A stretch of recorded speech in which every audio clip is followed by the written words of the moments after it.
They cut down my 100-year-old oak tree without asking. So, I cut off their entire power supply. I came home to the smell of fresh sawdust and an empty patch where the giant oak had stood for over a century.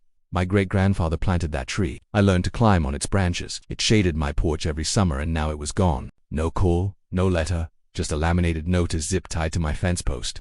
Hazard removal for community safety ordered by HOA board. Community safety. The tree wasn't even on their property. See, my little farmhouse sits on 10 acres that border the back of a gated HOA neighborhood. Their world, cookie-cutter mansions, white fences, golf carts, and rules about mailbox colors.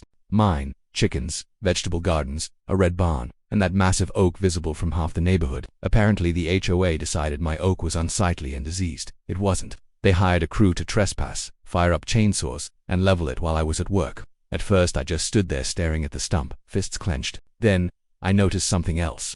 Deep ruts in the soil leading right to an AP utility shed on my property. That shed houses the main electrical junction box for both my place and their entire gated community.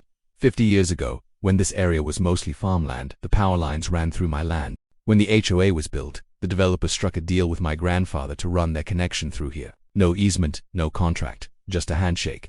And just like that, my path forward was clear. I walked into my shed, flipped open the breaker panel and pulled the master switch. Instant silence. No hum of air conditioners. No glow of porch lights. Nothing. Within an hour, HOA members were gathering outside their clubhouse, looking around in confusion. The next morning, I got a knock on the door. It was Marjorie, the HOA president. Perfectly ironed blazer, clipboard in hand, and a permanent smirk. "You need to turn the power back on.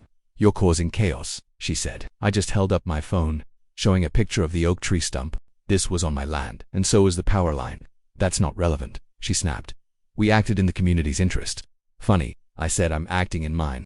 By day 2, they were hauling in portable generators. The constant drone was giving their residents headaches. Fridges were spoiling. Their fancy security gates stopped working. By day 3, I'd already filed a police report for trespassing and destruction of property, plus a civil lawsuit. I sent the photos of the felled tree to the local paper.